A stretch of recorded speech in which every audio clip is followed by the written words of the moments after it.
Iniciamos el estudio de los Salmos el segundo martes de octubre, y ya estamos en noviembre, ya más o menos estamos terminando noviembre, así es que ya nos pasamos unas semanas más. Pero fíjese bien, 52 salmos, ya nos llevamos un año, se fue bien rápido el tiempo, pero gracias a Dios por la enseñanza. Bueno, el Salmo 52 que vamos a estudiar ahora es un salmo especial porque normalmente pensamos que los salmos solamente son para cantarse o son para orar, que son oraciones o son cantos. Y sí, tiene que ver con eso, pero hay salmos que tienen que ver con la enseñanza, con enseñanzas especiales, ya sea que tienen que ver con las características o cualidades de Dios, o tienen que ver con los hechos históricos del pueblo de Dios, o tienen que ver con alguna experiencia del salmista, o alguna enseñanza especial. Entonces, hoy vamos a ver una enseñanza que nos va a mostrar el Salmo 52. Entonces, déjenme mostrarles aquí que estamos en el libro 2, porque recordemos que el libro de los Salmos está dividido en 5 libros, y estamos en esta parte, y ya casi estamos casi a la mitad de este libro. Este libro fue escrito por diferentes personajes de la Biblia. Está David, están los hijos de Coré, está Asaf también, que formaban parte de la adoración a nuestro Dios. Recordemos que el Salmo 51 que vimos la semana pasada fue escrito por David, y ahora este salmo está escrito también por David. Entonces vamos a leer por favor el Salmo 52 para que estemos enterados de qué trata este salmo a grosso modo, y ahorita entraremos de lleno a la meditación de este salmo. El Salmo 52 tiene solamente 9 versículos. Vamos a leerlo en forma alternada. Salmo 52, versículos de 1 a 9, en forma alternada. Dice así: ¿Por qué te jactas de maldad, oh poderoso? La misericordia de Dios es continua. Agravios, lamida tu lengua, como navaja afilada hace engaño. Amaste el mal más que el bien, la mentira más que la verdad. Has amado toda suerte de palabras perniciosas, engañosas lenguas. Por tanto Dios te destruirá para siempre, te asolará y te arrancará de tu morada, y te desarraigará de la tierra de los vivientes. Verán los justos y temerán, se reirán de él diciendo: He aquí el hombre que no puso a Dios por su fortaleza, sino que confió en la multitud de sus riquezas y se mantuvo en su maldad. Pero yo estoy como olivo verde en la casa de Dios, en la misericordia de Dios confío eternamente y para siempre. Juntos te alabaré para siempre, porque lo has hecho así, y esperaré en tu nombre, porque es bueno delante del Santo. Muy bien. Bueno, si ustedes quieren ver, hermanos, aquí en el versículo 1, en la parte de arribita, aparecen unas letritas muy pequeñas que tienen que ver con la referencia histórica de este salmo. Dice, primeramente, tiene una palabra medio rara, dice masquil de David. Hoy vamos a ver lo que significa esa palabra, masquil de David. Cuando vino, y fíjense bien, está el nombre de una persona, se llama Doeg Edomita, y dio cuenta a Saúl diciéndole: David ha venido a casa de Ahimelech. Entonces, estas letritas son muy antiguas, son del tiempo 200 años aproximadamente antes del Señor Jesús, cuando los judíos tradujeron el Antiguo Testamento del hebreo hacia el griego y lo tradujeron en una ciudad que está en el norte de África, que se llamaba Alejandría. Entonces ahí se hizo la primera traducción de la Biblia, podemos decir así, del Antiguo Testamento, y todavía esa traducción se sigue utilizando dentro de los círculos de la gente que se mete de lleno a estudiar la palabra del Señor. Esa versión se llama la Septuaginta. Se le llama Septuaginta porque fue traducida por 70 rabinos o 70 sabios judíos del idioma hebreo al idioma griego, porque el idioma griego era el idioma que se utilizaba mucho en ese tiempo. Entonces esos sabios judíos fueron los que pusieron este tipo de referencias aquí, tomando en consideración de que a veces se trataba de un hecho histórico, y por eso ponían esas letritas pequeñas. O sea, estas letritas no son inspiradas, eso no está en el texto original. Esto lo pusieron estos sabios. Ya todo lo demás sí. Entonces, estos sabios mencionaron que se trató de una experiencia del rey David. Ahorita vamos a ver acerca de estas. Vamos a ver el título. El título de este salmo, el Salmo 52, es el fin del poderoso jactancioso. Del poderoso que se jacta de algo, que es lo que vamos a ver aquí en este salmo. Es un poderoso, pero es un poderoso que está enorgullecido, que está en una actitud altanera, que presume de ciertas situaciones, y es lo que nos va a mostrar aquí este salmo. Bien, entonces se le llama, vamos a poner el título de este salmo así, el fin del poderoso jactancioso. Y es el fin, ¿por qué? Porque Dios va a actuar de una manera especial contra él. Bien, entonces fíjense bien, en el título que aparece en nuestras Biblias, ¿cómo dice, hermanos? ¿Cómo dice en el título que aparece en nuestras Biblias? No sé si sea lo mismo que aparece en la mía, pero futilidad de la jactancia del malo. Pero más bien, no es malo cualquiera, no es cualquier malo. Todos somos malos, ¿no? En un momento dado. Pero está hablando de un malo muy especial, porque fíjense bien, en el versículo 1, ahí nos está aclarando. Dice, ¿por qué te jactas de maldad? ¿O quién? O poderoso, es decir, que es una persona muy, muy especial. Es un hombre que tiene un poder dentro de la comunidad, dentro del pueblo de Dios, y a él se está refiriendo. Bien, bueno, entonces vamos a ver esta situación. El Salmo 52 es un salmo didáctico. ¿Por qué es un salmo didáctico? Porque tiene que ver con una enseñanza, se les llama así, tiene que ver con una enseñanza especial que nos va a mostrar, escrito por el rey David. En la referencia antes del versículo 1, que es lo que acabamos de ver, se muestra el contexto de este salmo. El rey David, y ahí viene la historia, el rey David, huyendo del rey Saúl, llegó a Nob con el sacerdote Ahimelech. Si ustedes se dan cuenta, ahí en las letritas pequeñas se menciona Ahimelech, pero ¿quién era Ahimelech? Era un sacerdote, quien le dio los panes de la proposición y la espada de Goliat se los dio a David. Ahí está. 1 Samuel 21 del 1 al 9, ahí se menciona. Y fue visto en ese lugar por Doeg, un edomita, es decir, no un israelita, sino Doeg. Hoy vamos a ver de quién se trata este personaje. Doeg vio a David, y Doeg era un siervo de Saúl, quien denunció a David ante Saúl. 1 Samuel 22 del 9 al 10. Saúl en su enojo mandó a llamar a Ahimelech y a los sacerdotes, a quienes asesinó. En la Biblia encontramos en este pasaje, en 1 Samuel 22, 18, en ese capítulo 22, encontramos que fueron asesinados 85 sacerdotes por causa de que Ahimelech le dio los panes de la proposición a David y le dio la espada de Goliat. David estaba huyendo de Saúl y entonces se refugia en la ciudad de Nob, va a ver al sacerdote, el sacerdote le ofrece los panes de la proposición porque los soldados tenían mucha hambre, los soldados de David, y también David no tenía armas y le da la espada de Goliat. Apareció ahí esa espada famosa.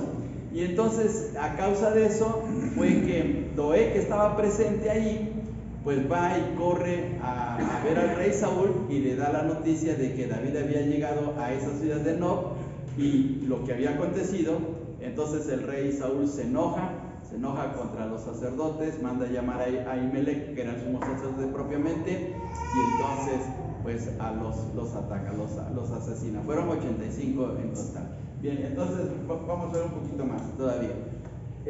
No hay seguridad sobre el significado de la palabra masquil, que es lo que aparece aquí. La palabra dice masquil de David. Masquil, no hay seguridad sobre el significado de masquil, que se usa en los títulos de los salmos. Se utilizan los salmos 32, 42, 44, 45, 52 a 55, 74, 78, 88, 89 y 142. La Septuaginta, otra vez esta versión, no olvidemos, la Septuaginta fue la primera traducción de la Biblia. La Septuaginta traduce masquil como salmo de entendimiento. Otros traducen como salmo eficaz para asegurar la ayuda de alguna empresa. Propiamente lo que está diciendo esta palabra masquil es que es un salmo para dar enseñanza, así en pocas palabras, para dar una enseñanza. Bien, ahora vamos aquí adelante. El bosquejo. El Salmo 52 tiene solamente 9 versículos. ¿Qué vamos a encontrar en este salmo? Número 1, la jactancia del poderoso. Vamos a ver que este hombre que se menciona en el salmo está de presumido, vamos a utilizar. La palabra jactancia tiene que ver con presunción. Alguien que es muy presumido, alguien que se enorgullece por quién es o por los recursos que tiene, por la influencia, etc. Entonces, esa es la persona jactanciosa. Luego vamos a ver el fin y el error del poderoso. Vamos a ver qué es lo que ocurrió con esa persona. Y por último, la dicha de los justos, porque Dios compensa a aquellos que le buscan correctamente. Entonces vamos a ver 3 cosas aquí en este salmo. Los versículos del 1 al 4 tienen que ver con la jactancia del poderoso. Vamos a ver otra vez los versículos del 1 al 4, por favor. Dice así, todos juntos, vamos a leer, todos juntos. ¿Por qué te jactas de maldad, oh poderoso? La misericordia de Dios es continua. Agravios maquina tu lengua, como navaja afilada se engaña. Amaste el mal más que el bien, la mentira más que la verdad. Has amado toda suerte de palabras perniciosas e engañosa lengua. Fíjense bien aquí David, que es el que escribe este salmo, se está refiriendo a que ese hombre poderoso está utilizando sus palabras, está utilizando su lenguaje para poder jactarse de su condición. Bien, y ahorita vamos a ver más acerca de eso. Vamos a ver aquí. Ahí está el Salmo 52, versículo 1 que ya leímos, y dice aquí, la jactancia del poderoso. ¿Quién es el poderoso en el Salmo 52? Vamos a identificar de quién se trata ese personaje que aparece aquí en el Salmo. Bueno, en primer lugar hay 2 posiciones. En primer lugar, vamos a ver aquí. Primero, el poderoso jactancioso, en el contexto histórico, es decir, en el tiempo que se está redactando este Salmo, puede ser como dice aquí.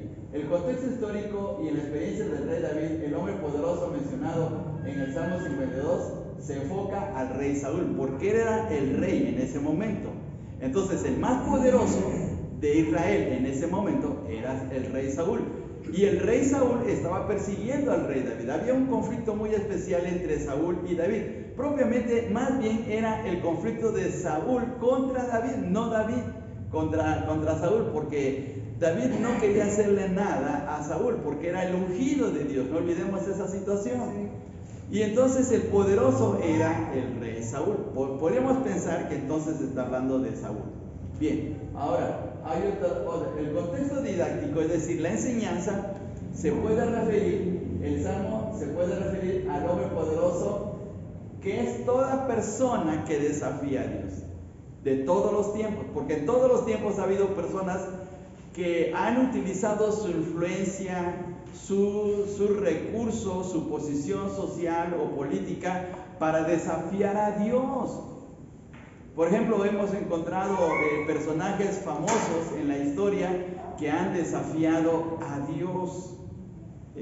Por ejemplo, en el caso de Hitler, es un caso muy tremendo que en la Segunda Guerra Mundial hizo que murieran 6 millones de judíos, ¿sí? Entonces, a través de la historia ha habido hombres que han desafiado a Dios utilizando su posición, su conocimiento, su relación con la gente poderosa de su tiempo, etc.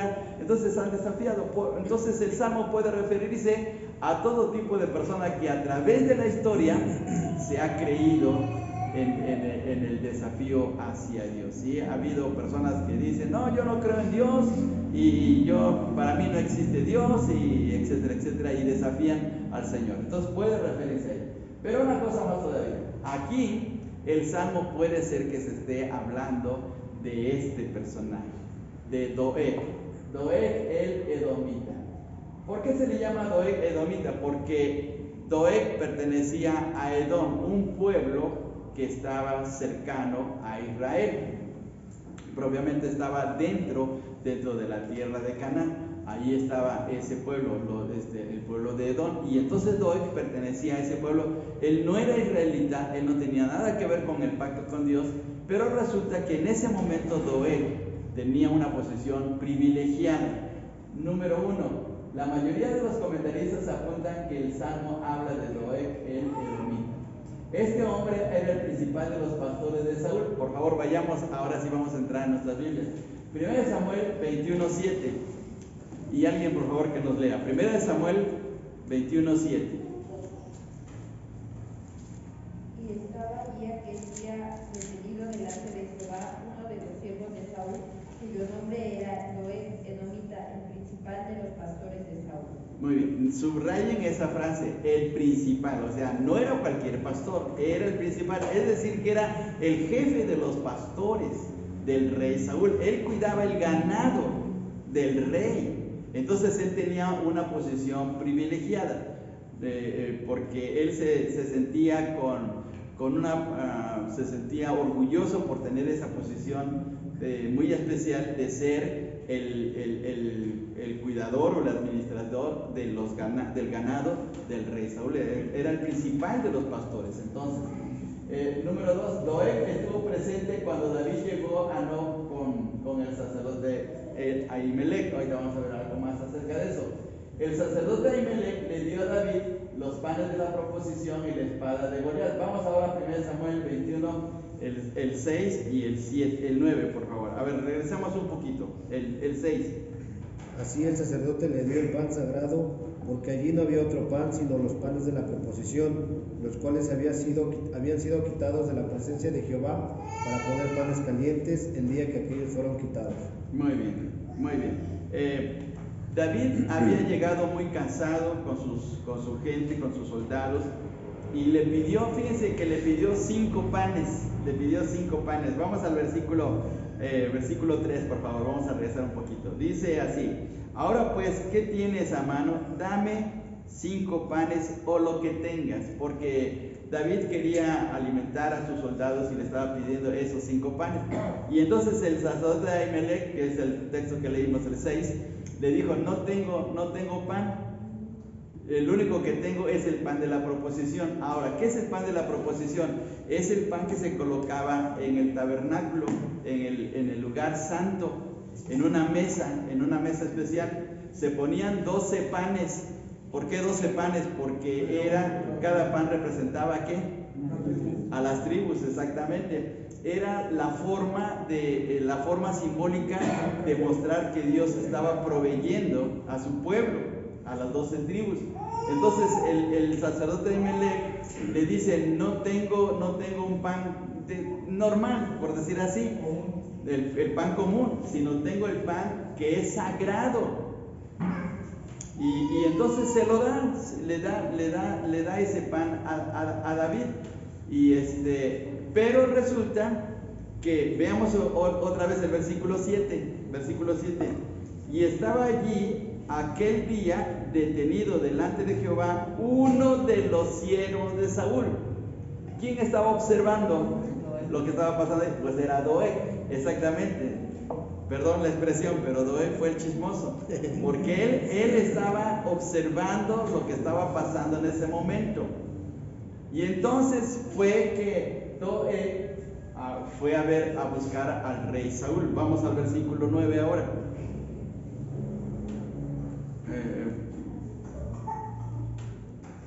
Vamos al versículo 9. ¿Alguien quiere leer, por favor? Y el sacerdote respondió: la espada de Goliat el filisteo, al que tú venciste en el valle de Ela, está aquí envuelta en un velo detrás del efod. Si quieres tomarla, tómala, porque aquí no hay otra sino esa. Y dijo David: ninguna como ella, dámela. Muy bien, entonces aquí, aparte de los panes de la proposición, ¿qué es lo que le da Ahimelech a David?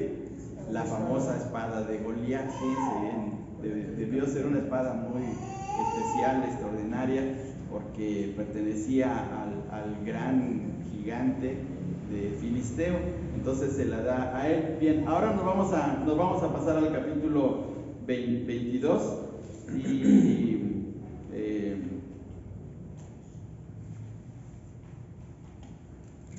vamos a leer el versículo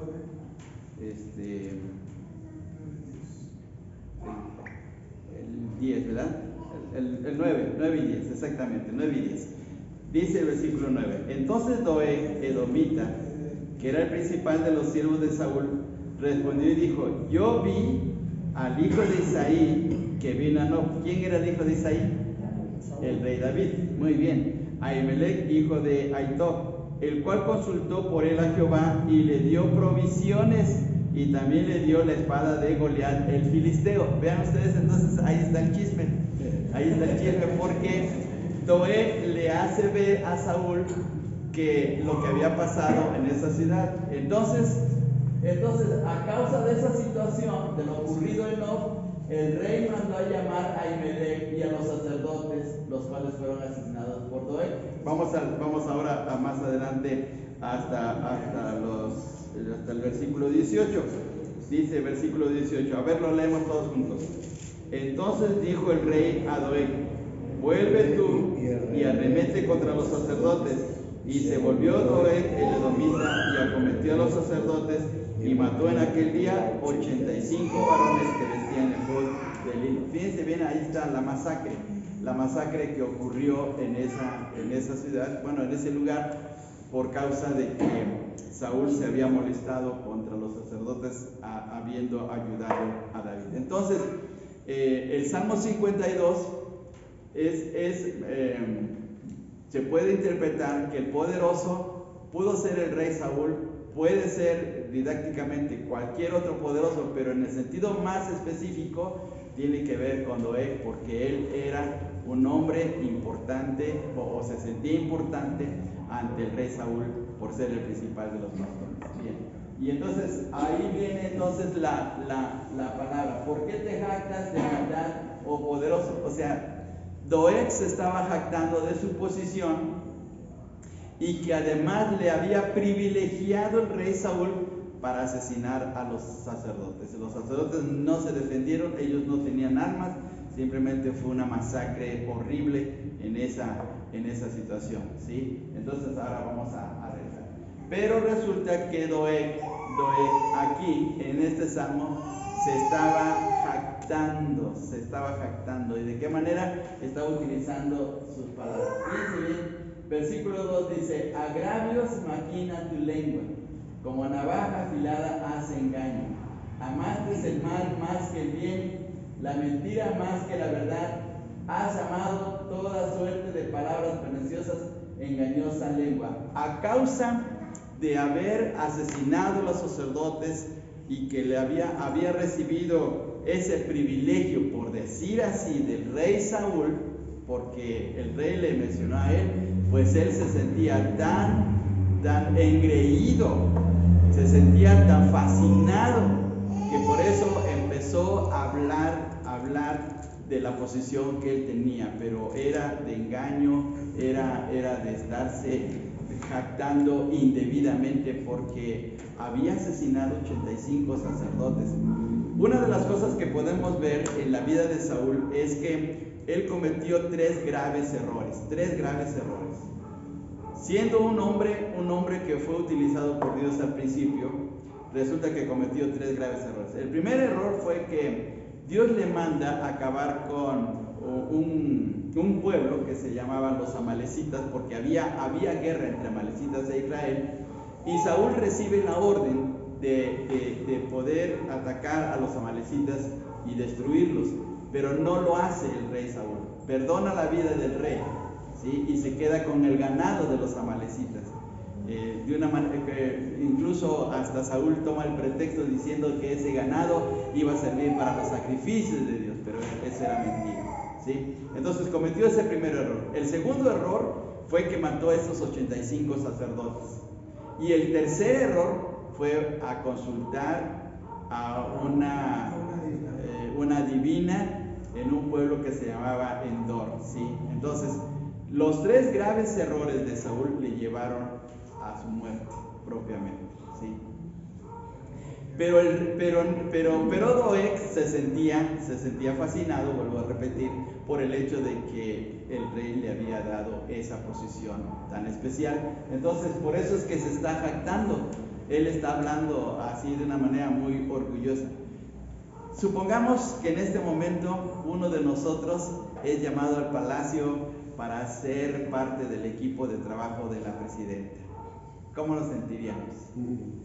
¿Cómo nos sentiríamos?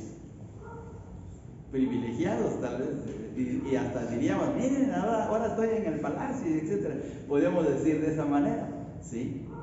Y hay gente que se siente orgullosa por estar en posiciones dentro de la sociedad privilegiadamente.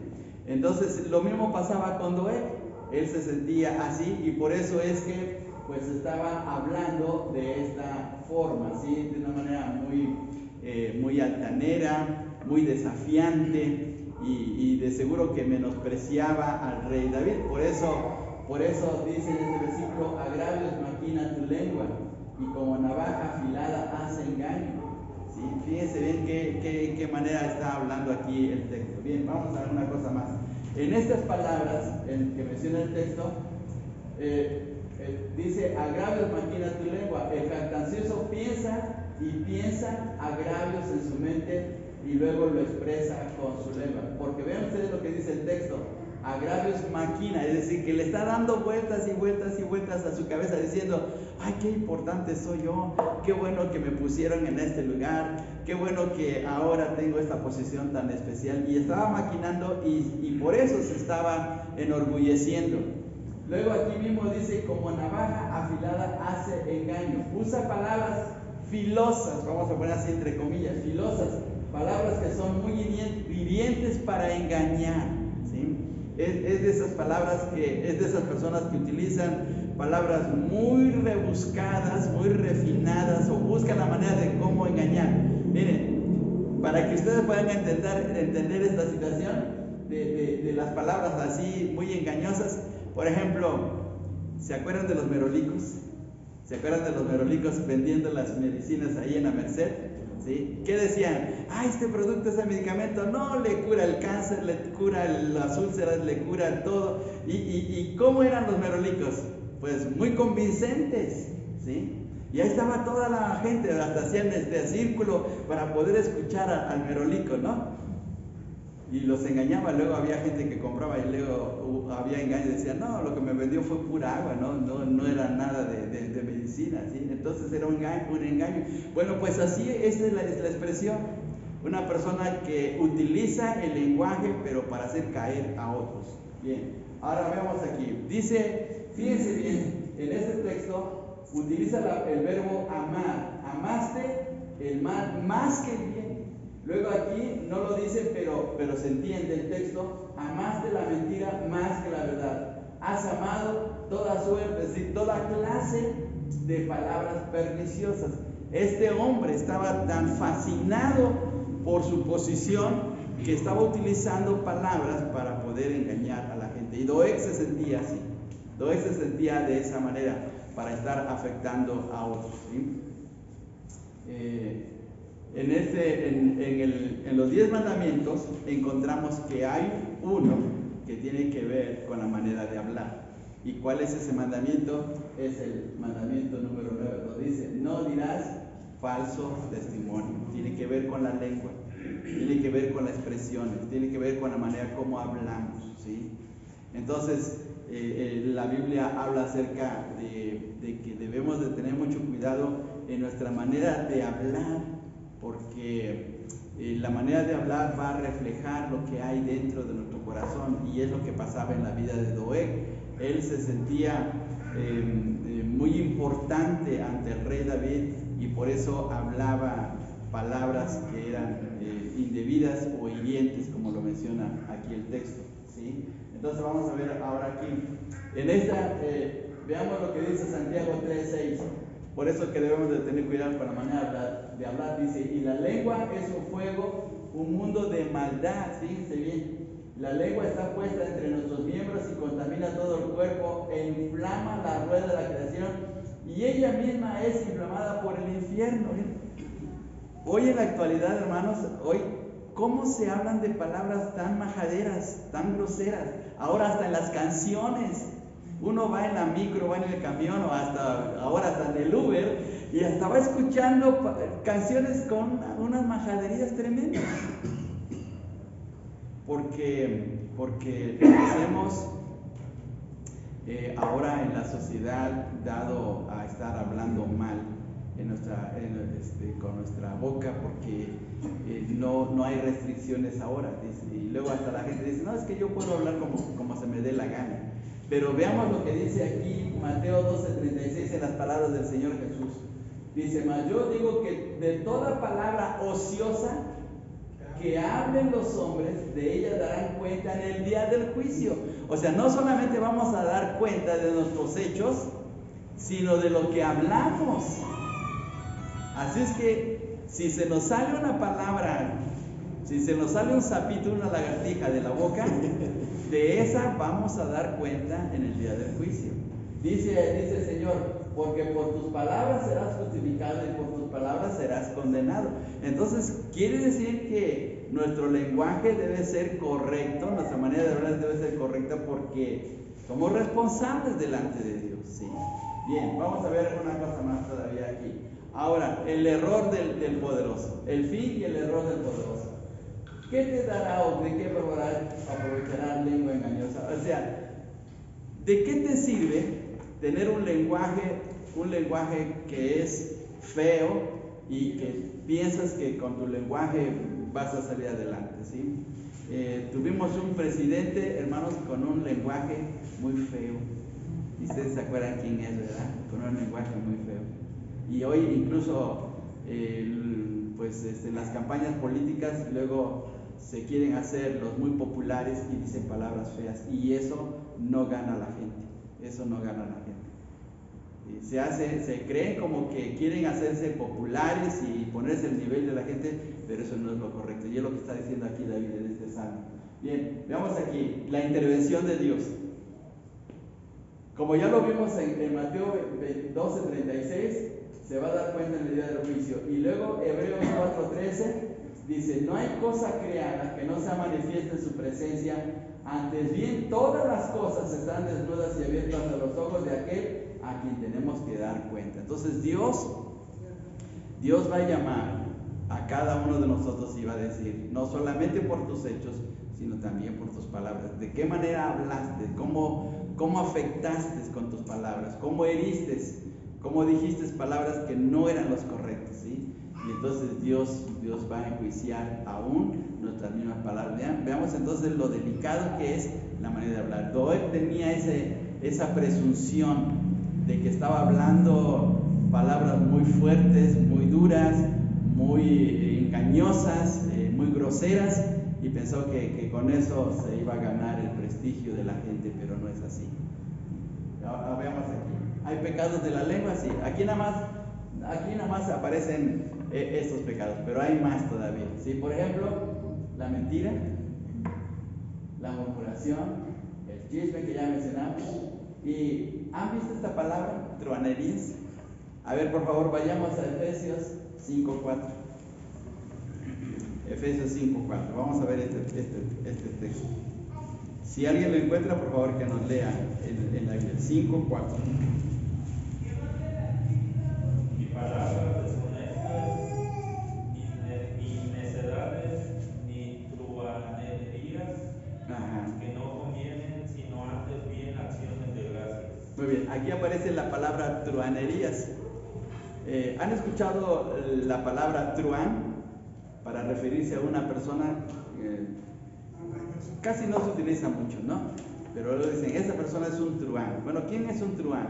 Alguien que utiliza las palabras de una manera tan rebuscada para hacer caer a alguien en una trampa, para hacerle caer en la trampa, ¿sí?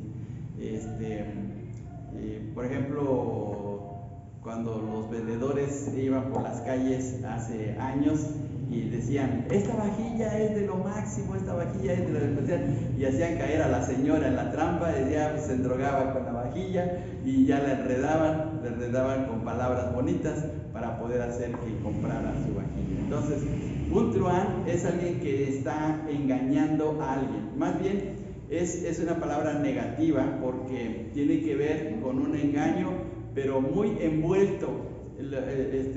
Utiliza forma envolvente en la manera de hablar para hacer caer en la trampa a alguien. Y de esa manera, la persona queda comprometida, ¿sí? ¿Perdón?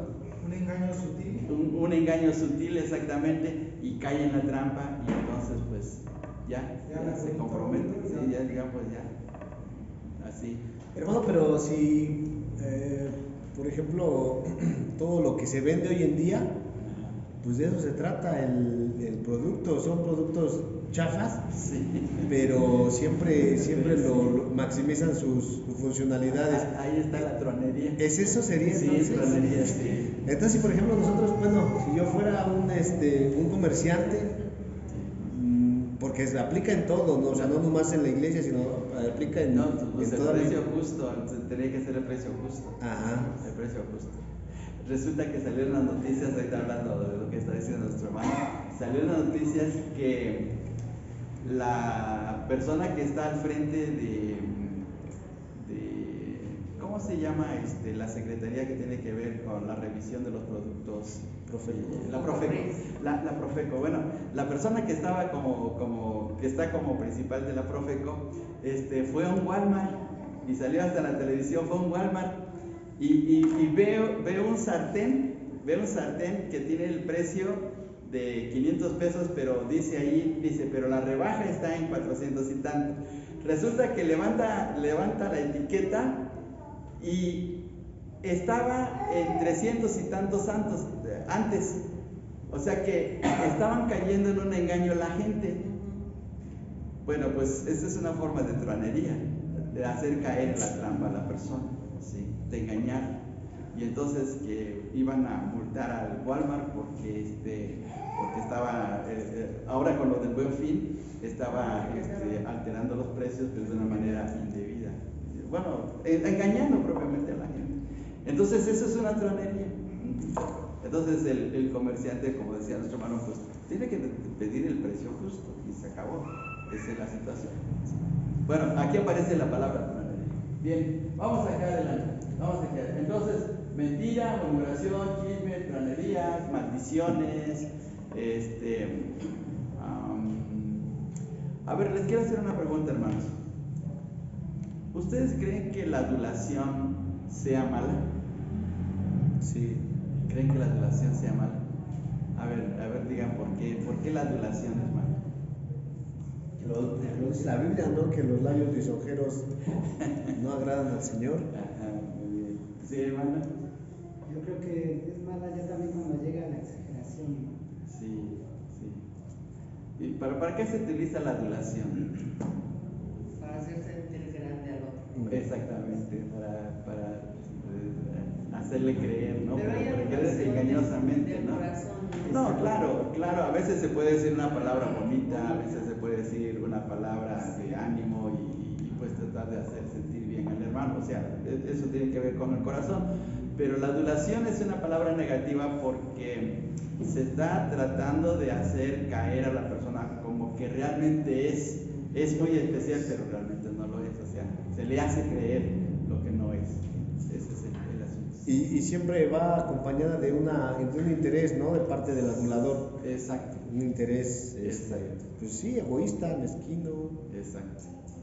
Entonces ahí está el problema. Bueno, entonces hay más palabras, hay más pecados de la lengua, ¿sí? Estos son los ejemplos. Y veamos aquí lo que dice el Salmo 52:5. Dice, por tanto, y aquí es donde interviene Dios, por tanto Dios te destruirá para siempre, te asolará y te arrancará de tu morada y te desarraigará de la tierra de los vivientes. A Dios no se le puede engañar, ni en hechos ni en palabras, ¿sí? Y tarde o temprano Dios va a poner un alto para aquella persona que está actuando de una manera indebida, utilizando su lenguaje, ¿sí?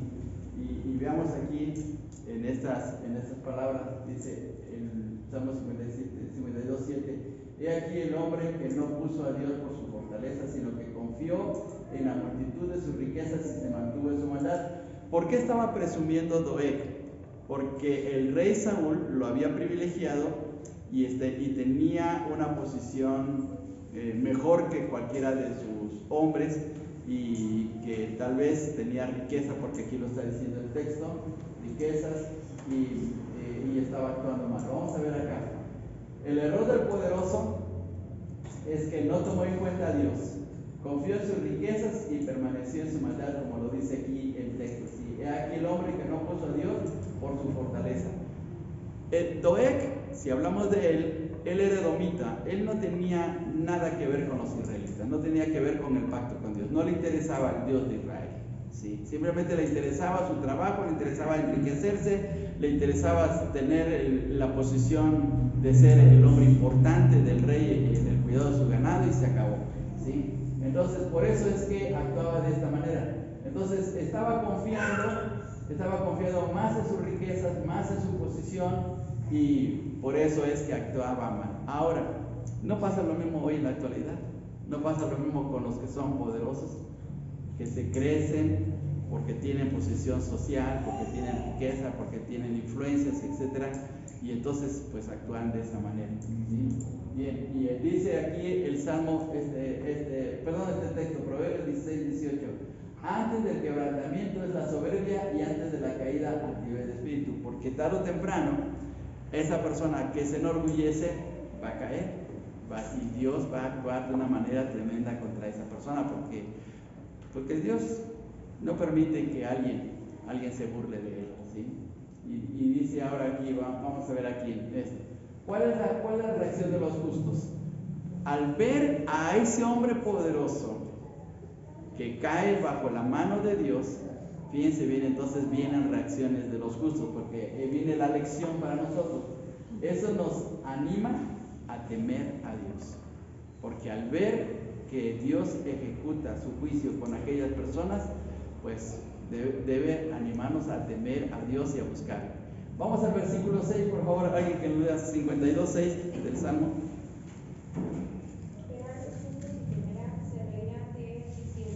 Muy bien, entonces la primera reacción es que nos anima a temer a Dios, porque sabemos que Dios actúa tarde o temprano. Segundo, va a provocar risa, es decir, ay, eso le pasó por haber desconfiado en Dios, por no poner su mirada en Dios, y eso dice que a los justos les provoca risa. Una cosa más, versículo 8, 52:8, ¿qué ocurre?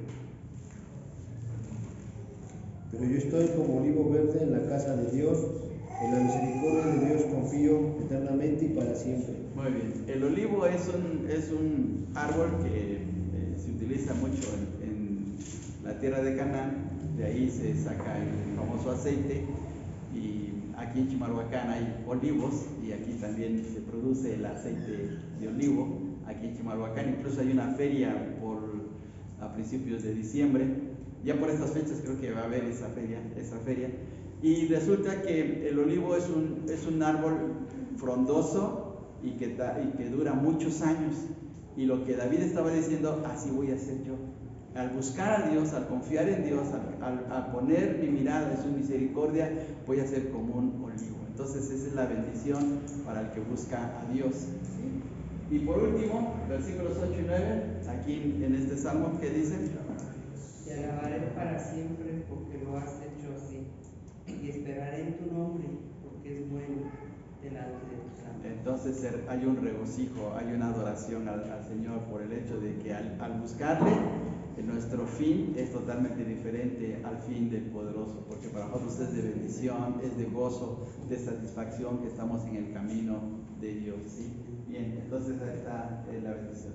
Ahí está el texto, dice, porque yo soy como olivo verde en la casa de Dios, en la misericordia de Dios confío eternamente y para siempre. Bien, ahora, ¿cómo poder controlar nuestra lengua, hermanos? Porque todos tenemos ese problema, a veces se nos va la lengua, ¿sí o no? Sí, ya sea en la casa, sea en el trabajo, aún en la iglesia se nos va la lengua, ¿sí? Bueno, pues, número 1, primero, entregue su vida al Señor Jesucristo, porque la perversidad de la lengua es un problema del corazón. Porque dice el Señor Jesús que del corazón nacen todo tipo de pensamientos, todo tipo de cosas. Pero en este texto, a ver, vamos a Mateo 12:34, por favor. 12:34. ¿Y quién nos lee que alguien sea rápido en el esgrima? 12:34 de Mateo. Generación de víboras, ¿cómo podéis hablar lo bueno siendo malos? Porque de la abundancia del corazón habla la boca. Muy bien, porque de la abundancia del corazón habla la boca. Entonces el problema no está en la lengua. ¿Dónde está el problema? Aquí en el corazón. Entonces, ¿qué necesitamos? Un cambio interior, un cambio en el corazón. Bien, luego la segunda cosa, medite diariamente la palabra de Dios para obtener limpieza espiritual. ¿Alguien se sabe el Salmo 119:9 de memoria? A ver, de memoria, ¿cómo es? En su camino. Muy bien. ¿Con qué? ¿Con qué limpiará el joven su camino? Con guardar su palabra. Entonces, al meditar en la palabra de Dios, al estar leyendo, vamos creando limpieza interior, de tal manera que nuestra manera de hablar cambie, ¿sí? ¿Se acuerdan ustedes que Pedro, cuando negó al Señor Jesús, estaba en una fogata, estaba observando el juicio del Señor y estaba en una fogata, que por eso ahí lo descubrieron y le dijeron a Pedro, tú eres un discípulo de Jesús porque por tu manera de hablar se te descubre? El hecho de estar en compañía de Jesús, Pedro hasta cambió su manera de hablar, porque ¿cuál era el oficio de Pedro? Pescador. Era pescador. ¿Y cómo son los pescadores? Pues como los albañiles, como los que se les salen las palabras de grueso calibre, ¿no? Pues así, pues tan solo si vamos al varado, pues ahí los pescadores, no, hermanos, los pescadores son tremendos, ¿no? Bueno, pues la cosa es que cambia nuestra manera de hablar cuando estamos en una relación correcta con Dios. Entonces, el estar meditando en su palabra hace que nuestra manera de hablar sea diferente. Número 3, pídale al Señor que le ayude a controlar su forma de hablar. Salmo 120, versículo 2, por favor. ¿Alguien lo quiere leer? Salmo 120, versículo 2. Libra mi alma, oh Jehová, del labio mentiroso y de la lengua fraudulenta. Muy bien, entonces debemos decir, Señor, líbrame de estar hablando mal, de estar diciendo palabras que no son correctas, ¿sí? Líbrame de una forma de hablar indebida, ¿sí? Bien, y el número 4, evite conversaciones que tengan lenguaje soez, porque ¿se acuerdan de esa famosa frase de que dime con quién andas y diré quién eres? Si nos juntamos con gente que es de palabras así de grueso calibre, después vamos a estar hablando igual, ¿sí? Entonces tenemos que evitar pues ese tipo de conversaciones. Primera de Corintios 15:33, ¿alguien que nos lea? No erréis las malas conversaciones, corrompen las buenas costumbres. Muy bien, entonces las malas conversaciones corrompen las buenas costumbres. Entonces, si usted su manera de hablar es una manera correcta y eso, pero se empieza a juntar con gente que se le sale cada serpiente de la boca, pues quiera o no, a veces se le pega a uno. Resulta que un día fui al centro a hacer un trámite y entonces ya me venía para acá, para la casa, y me tomé una micro ahí en el metro Pantitlán, y resulta que el muchacho que venía manejando puso su música, no, pero puras cumbias, así, a todo volumen, y venía, ¿qué creen, hermanos? Me bajé y casi venía cantando una cumbia. Digo, ¿cómo? Se me pegó la cumbia, digo, chinga. Ya me faltaba que llegara yo bailando a la casa, pero se pega. Entonces, fíjense bien, por eso es que debemos de evitar las conversaciones, porque quiera o no, ¿qué se nos pega más fácil, lo bueno o lo malo? Lo malo. Entonces, por eso es que debemos dar lugar a este consejo que nos dice el apóstol Pablo, ¿sí? Las malas conversaciones corrompen las buenas costumbres. Entonces, ahí está la forma en que podemos controlar nuestra lengua. Bien, hermanos, ¿qué aprendemos de este salmo?